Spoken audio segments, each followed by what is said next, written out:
뉴노멀 광장에 울려 퍼지는 예수 그리스도의 산상수훈 네 번째 말씀입니다. 복이 또다 의에 줄이고 목마른 자여. 인도의 성자 마하트마 간디는 기독교인이 아니고 그 자신은 시크교 교도임에도 불구하고 예수 그리스도의 산상수훈에 심취해서 이것이야말로 천국의 헌법이다, 하늘나라의 헌법이다라고 했습니다. 행복의 정상인 천국으로 올라가는 등산길은 마치 파름계의 도레미파솔라시도처럼 되어 있습니다. 그 베이스 캠프가 마음 가난 곧 허심자 수복의 캠프인 것입니다.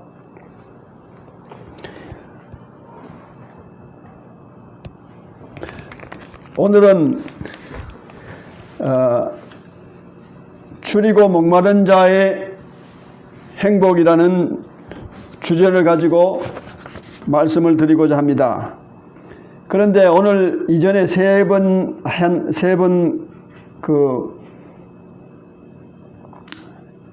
조건, 세 가지 조건, 마음이 가난한 자는 복이 있나니, 애통한 자는 복이 있나니, 온유한 자는 복이 있나니, 이렇게 세 가지를 했는데 그 마음 가난이 행복 동산의 가장 중요한 기초입니다.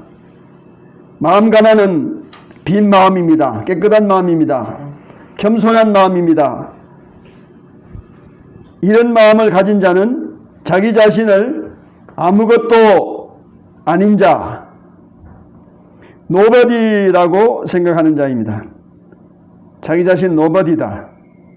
자기 자신을 모태신앙이다, 아니면 무슨 왕년에 어디에서 뭘 하던 사람이다, 이렇게 그 somebody, 즉 어떤 근사한 사람, 중요한 사람이라고 생각하는 그런 사람이 아닌, 나는 아무것도 아닌 노버디다라고 생각하는 자와 허심자, 그런 자가 허심자요 마음 가난한 자입니다. 8가지 복을 받을 조건 중에 첫째는 마음을 비우는 조건이요, 둘째부터 8째까지는 비우는 것의 반대, 채우는 조건입니다. 두 번째는 애통하는 자인데, 그 이후에, 두 번째 이후에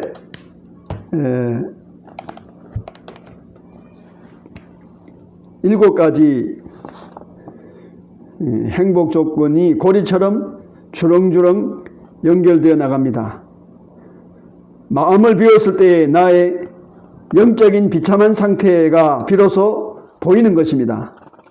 그것은 하나님이 기뻐하시는 상태가 아니라는 것을 깨닫게 되었을 때에 뼈저린 슬픔을 느끼는 것입니다.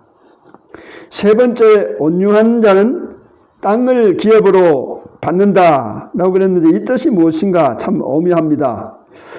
상당히 깊은 뜻을 가지고 있는데요. 이 뜻은 온유한 자가 최후의 승리자가 된다, 최후의 승자가 된다는 뜻입니다. 땅을 지배한다는 것은, 땅의 지배자는 모든 것의 지배자, 이 땅에서 모든 것을 지배하고 땅을 차지한다, 지배한다, 그 자가 곧 최후의 승자가 된다는 것입니다. 온유에는 3가지가 있습니다. 하나님 앞에 온유, 이것은 순종입니다. 두 번째, 타인에 대한 온유, 이것은 복수할 힘과 기회가 있는데도 복수하지 아니하고 화해하는 것, 이것이 타인에 대한 온유입니다. 세 번째, 자기 자신에게 온유인데 이것은 자기 자신을 용서하고 자기 자신을 사랑하는 것입니다. 사랑에는 하나님 사랑과 이웃 사랑, 자기 사랑, 이 3가지가 있습니다.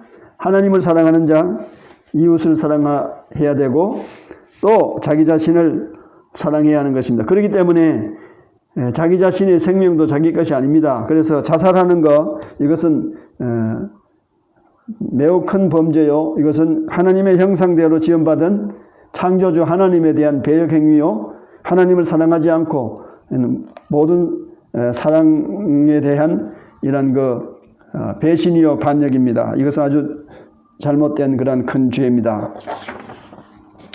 오늘은 이 줄이고 목마른 자의 행복에 대해서, 그러면 줄이고 목마른 자가 행복한 사람이다. 여러분,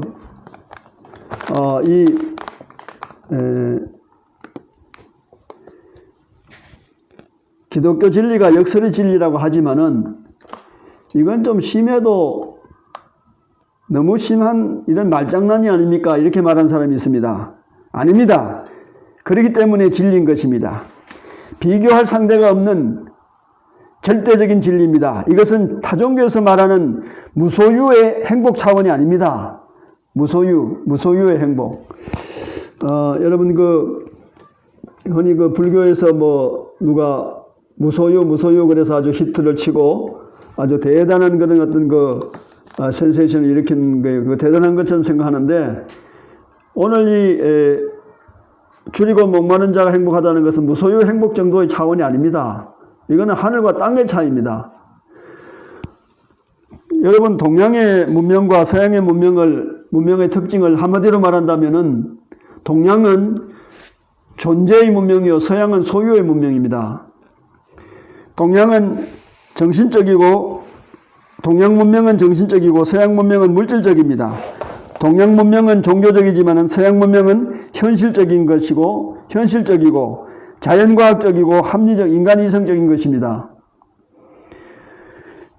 동양은 상당히 목가적인 것에 비해서 서양은 그야말로 현실적이고 물질적인 그런 세계. 그래서 동양의 이러한 목가적인 사상을 잘 대변해주는 한시 한 구절이 생각납니다. 반소사 음수로 곡괭이 침지라도 낙엽제 기중이라. 아주 전원적이고 목가적인 시한수 한시입니다.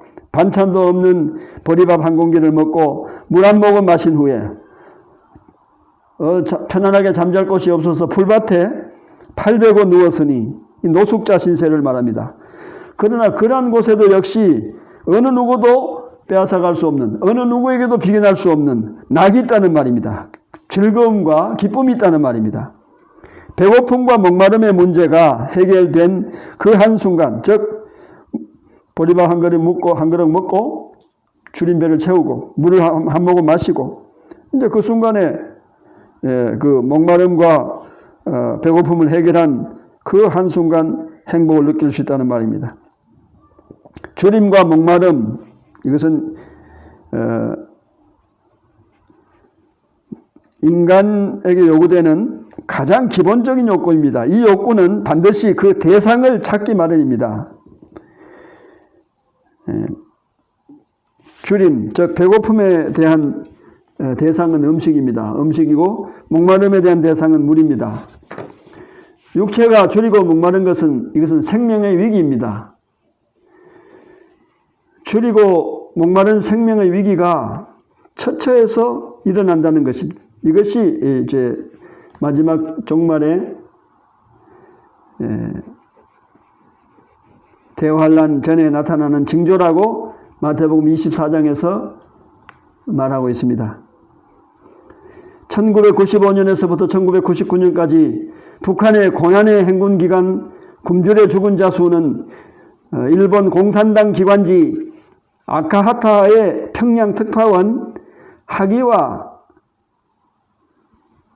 랴료라는 사람 기자가 쓴 책이 있는데, 그 하기와 랴료의 김정일의 숨겨진 전쟁이라는 그 책이 있는데요. 거기에 의하면은 300만 명이 죽었다 그럽니다.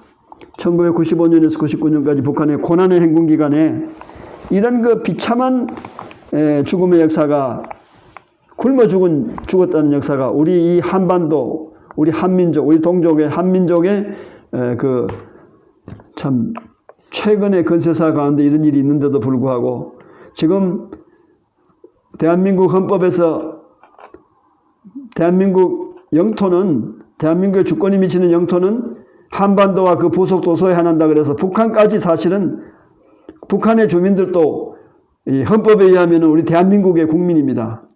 그 국민이 300만 명이 굶주려 죽었다.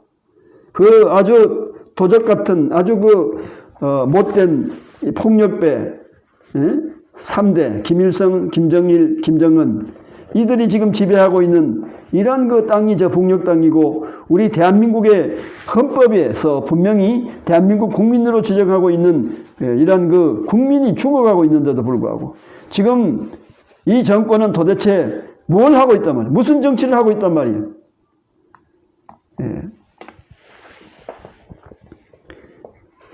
이 굶주려 죽어가는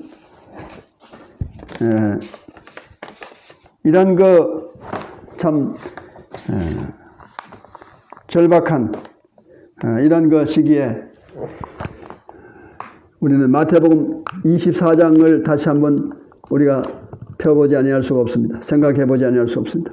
마태복음 24장 7절에 세계 여러 곳에서 기근과 지진이 있을 것이다.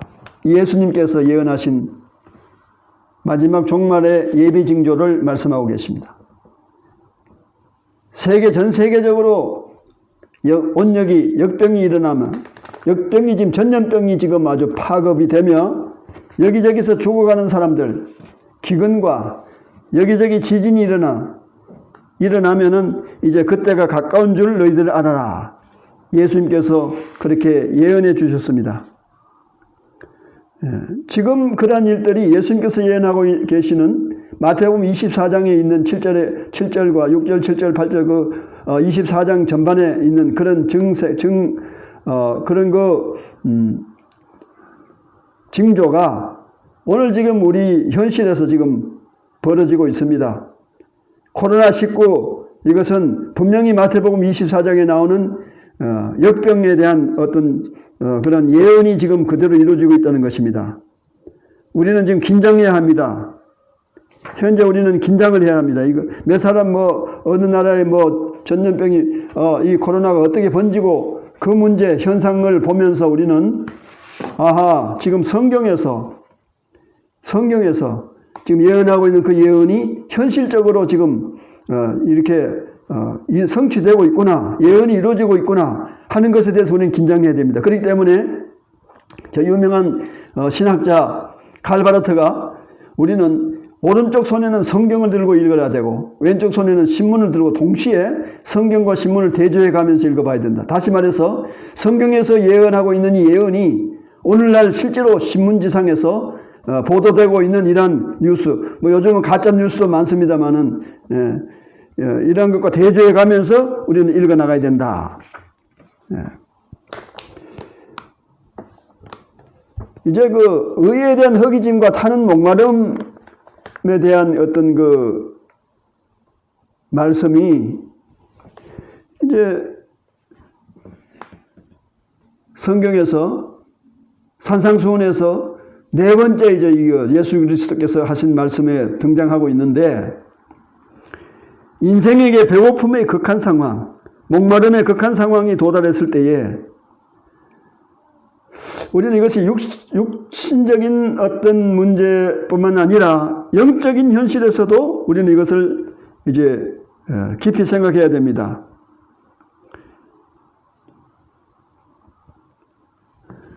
의에 대한 허기짐과 타는 목마름은 예수 그리스도를 구원의 주님으로 만난 자들에게는 하나님의 의에 대한 허기진 주림, 영적인 어떤 배고픔에서부터 식욕을 느껴야 된다. 타는 열망, 의에 대한 아주 타는 열망, 또 목마름, 영적인 갈증, 목마른 사슴이 헐떡거리면서 시냇물을 찾아서 뛰어가는 것처럼 우리는 의를 향해서 그와 같은 열망을 가지고 뛰어야 한다 하는 그런 말씀입니다.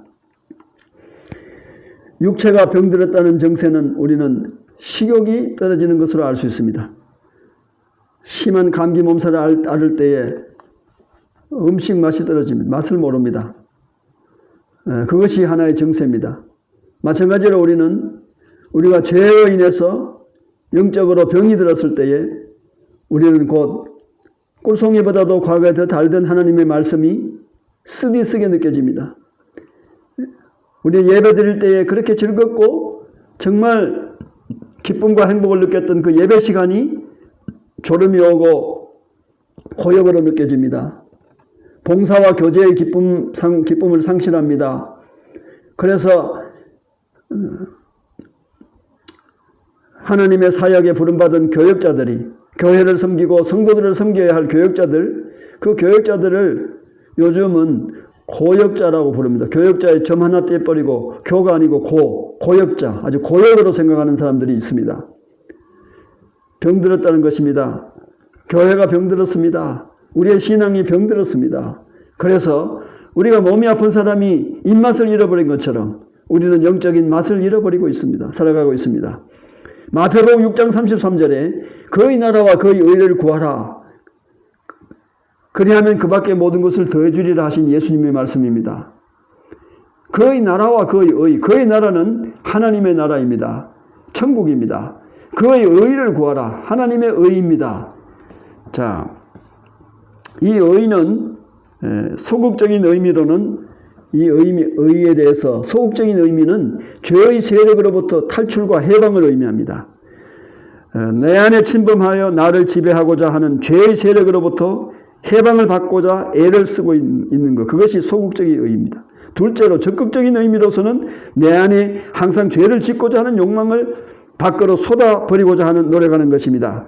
나를 얽매고 속박하고자 하는 죄의 세력으로부터 필사적으로 탈출, 그것을 추방, 해방하고자 하는 열망, 그리고 내 안에 옹달샘처럼 솟아오르는 죄를 짓고자 하는 죄악의 더러운 물이 내 안에 고이지 아니하도록 필사적으로 밖으로 퍼내는 자가 바로 의에 줄이고 목말라 하는 자입니다. 이러한 사람은 곧 영적으로 배부름을 얻게 된다는 것입니다.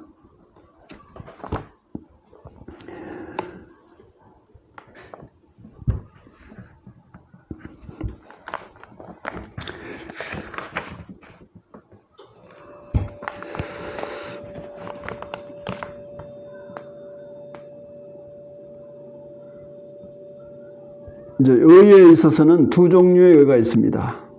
상대적인 의와 절대적인 의가 있습니다.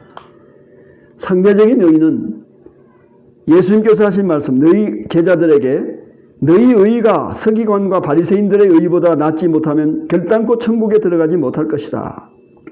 예수님은 제자들에게 훈련시키되 대충 뭐 이렇게 훈련시키지 않습니다. 대충 훈련시키는 걸 우리는 처삼촌 벌초하듯이 그러는 말 쓰는데 대충 어슬렁어슬렁 그렇게 적당히 이렇게 하지 않습니다. 아주 강도 높은 훈련을 시키셨습니다.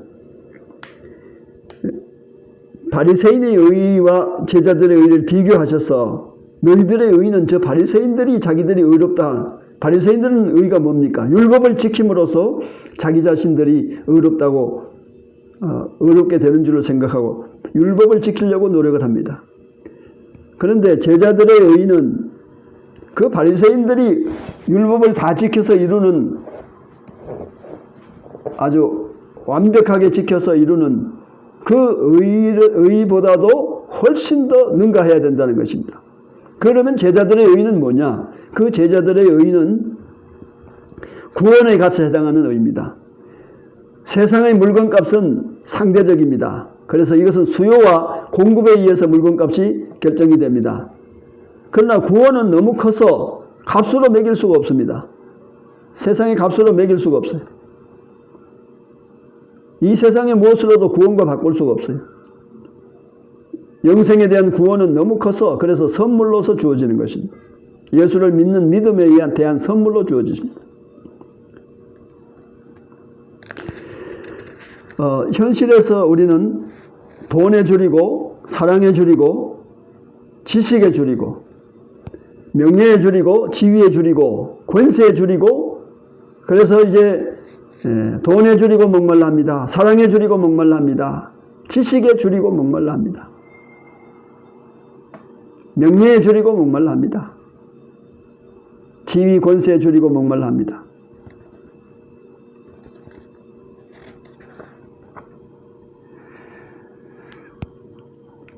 의는 오직 의인만이 사모할 수 있는 것이죠.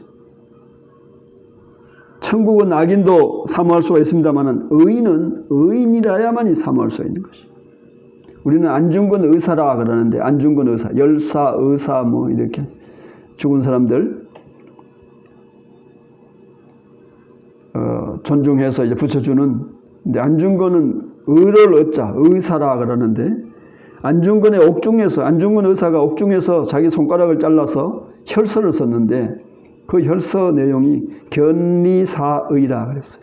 견위수명. 의를 목전에 눈앞에 이익이 되는 것을 보면은 반드시 의를 생각해라.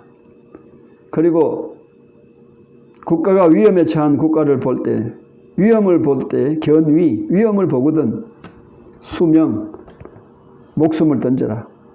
죽어서라도 그 나라를 구하라 하는 그런 것으로 이제 말한 것입니다. 이것이 상대적인 의고, 거기에 대해서 이제 절대적인 의는, 그 의는 본래에 하나님 자신의 속성이기 때문에 이 의는, 절대적인 의는 그 하나님이시오. 원래는 의는 하나님이시오. 그리고 하나님에게서 나온 속성이 그 의입니다. 의를 실천하기 위한 유대인의 노력은, 유대인들은 하나님의 말씀, 곧 율법을 다 지킴으로써 의를 이루는 것으로 생각했습니다. 그래서 유대인들은 그 의를 다 지켜서 율법을 다 지켜서 의를 이루려고 노력을 하는데, 그렇게 노력하면 할수록 그들은 더 실패할 수밖에 없습니다. 지킬 수가 없어요. 율법을 만든 모세 자신도 율법을 완벽하게 지킨 자라고 할 수 없습니다. 율법을 완벽하게 지킨 사람은 지금 아무도 없습니다. 그러니까 이 유대인들이 실패한 것입니다. 의를 지켜서, 인간의 행동으로 지켜서, 행위로 지켜서 의롭게 되려고 하는 그런 유대인의 의는 실패하는 것입니다. 그래서 바울은 의인은 없나니 하나도 없다라고 로마서 3장 10절에서 말하고 있습니다. 그래서 그는 로마서 7장 24절에서 오호라 나는 공고한 사람이라 누가 이 사망의 몸에서 나를 건져내랴. 이 사망을 향해서 가고 있는 이 내 자신의 실존을 누가 나를 건져내겠는가? 누가 나를 구원하겠는가? 베드로는 나는 죄인이로소이다 라고 고백한 그 누가복음 5장 8절을 보면은 게네사렛 호수에서 밤이 새도록 그물질을 해서 고기잡이를 했는데 고기 한마디도 잡지 못했습니다. 이때 베드로는 그야말로 참 새벽이 되어서 낙심이 되어서 피로에 지치기도 하고 실망되기도 하고 해서 힘없이 그물을 씻어서 이제 그물을 챙기고 있습니다. 이때에 예수님께서 나타나셔서 깊은 곳으로 가서 그물을 던져봐라. 이것은 말이 안 되는 얘기입니다. 갈릴리 호수에서 고기잡이로서 이제 평생 잔뼈가 굵어온 베드로이지만은 베드로는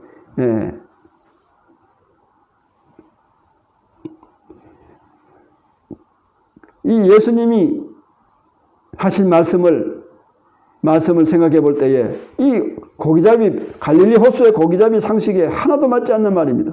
깊은 곳으로, 첫째 장소, 예수님이 말씀하신 고기 잡으러 그물 던지라는 장소가 지금 갈릴리 호수에서 고기잡이에 정통한 어부들의 상식에 의하면 전혀 깊은 곳에는 그물 던져서 고기가 잡히지 않습니다. 이 고기는 플랑크톤과 먹잇감이 많은 이런 연안에 많이 모여서 있기 때문에 갈릴리 호수에서 고기 잡는 어부들은 연안에서 그물질을 합니다. 깊은 곳 한가운데 중심에 가서 그물질을 하지 않습니다. 그런데 예수님은 깊은 곳에 가서 그물질을 하라. 예수님이 하신 말씀은 상식에 맞지 않습니다. 장소적으로 상식에 맞지 않습니다. 그런데 베드로는 그 말씀에 순종을 했습니다. 둘째로 예수님께서 그물을 가서 던지라 하는 그 시간적으로 고기가 잡히지 않는 시간입니다. 갈릴리 호수는 맑은 물이기 때문에 그물질하는 것이 보여서 비쳐서 낮에는 고기들이 도망가 버리고 잡히지 않습니다. 그래서 어두운 밤에 그물질을 합니다. 그런데 지금 날이 밝아서 환히 해가 뜬 이후에 이제 밝은 낮에 가서 그물을 던지라 그러니까 시간적으로도 맞지 않습니다. 그다음 상황적으로 완전히 지쳐서 이제 일하는 것을 일을 끝내고 영업을 종료한 그 시점에서 다시 그물을 씻어서 개어놨던 그물을 접어놨던 그물을 다시 펴서 가라 그러는 상황적으로도 이것은 순종할 사람이 없습니다. 그러나 베드로는 예수님의 말씀에 순종해서 깊은 곳에 가서 그물을 던졌더니 그물이 찢어질 듯이 고기가 잡혔습니다.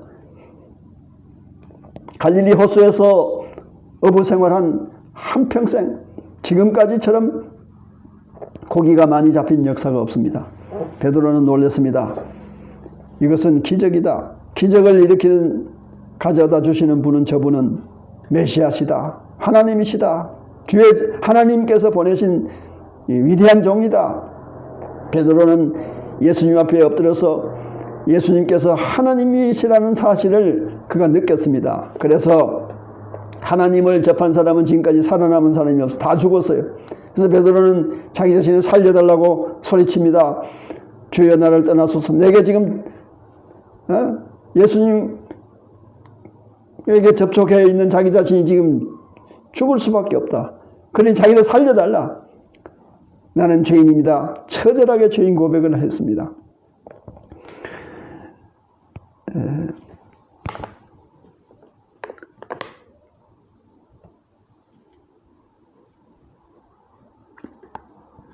이사야는 이사야서 6장 5절에서 성전에 엎드려서 기도하던 이사야가 하나님을 만났습니다. 놀란 이사야는 소리쳤습니다. 화로다 나여 망하게 되었도다. 내가 하나님을 배웠다. 의에 줄이고 목마른 자들이 바울과 베드로와 이사야 이런 사람들은 그야말로 참 자신이 죄인인 것을 이제 깨닫고 자기 자신에게 의의가 없고 의에 줄이고 목말라 하면서 의 대신 하나님, 의 대신 예수님을 향해서 지금 갈급한 마음, 타는 목마름으로 그야말로 참 허기진 주린 심정으로 쫓아가서 지금 구원을 지금 요청을 하고 있습니다. 누가복음 15장의 탕자 얘기, 의에 줄이고 목마른 탕자 얘기입니다. 탕자가 아버지 집을 떠나서 재산을 탕진하고 이제 나중에는 흉년이 들어서 먼 타양에서 돼지 먹이 머슴살이 그것도 배가 고파서 견딜 수가 없어서 나중에는 죽게 되어서 아버지 집이 생각이 나서 찾아옵니다. 이 탕자의 얘기는 의에 줄이고 배고파 목말라 하는 얘기는 그가 배고파 목말라 했기 때문에 아버지 집을 찾았습니다. 이것은 의에 줄이고 목마른 탕자 얘기는 곧 오늘날 우리들의 얘기입니다. 그렇습니다. 우리는 조그마한 배고픔이나 욕망은 돼지 먹이 쥐염 열매로서 해결해 보려고 하지만 우리 마음과 영혼 속에 있는 의에 대한 배고픔과 목마름은 우리의 어떤 노력이나 방법으로도 해결할 수가 없습니다. 아버지 집으로 찾아와야 됩니다. 아버지 집으로 돌아올 때에 아버지는 맨발로 뛰어나와 우리를 반겨주시고 우리는 아버지 품에서 배부름을 얻습니다. 우리가 아버지 집에 머물면서 아버지 한 분만으로 만족할 때에 그 밖의 모든 것은 다 아버지께서 책임져 주시겠다고 약속하셨습니다. 마태복음 6장 33절 다시 말씀드립니다. 너희는 먼저 그의 나라와 그의 의를 구하라. 그리하면 이 모든 것을 너희에게 더하시리라. 의에 줄이고 목말라시는 여러분, 아버지 집으로 돌아와서 먼저 그의 나라와 그 의를 구할 때에 이 모든 것을 채워주시고 들어주신다는 사실을 깨닫고 이제 여호와께서 나의 목자가 되심으로 나에게 부족함이 없을 것이라고 확실히 믿으시는 저와 여러분 되시기를 바랍니다. 의에 줄이고 목마른 탕자가 아버지 집에 돌아왔을 때의 그 노래가 시편 23편의 노래라고 저는 생각합니다.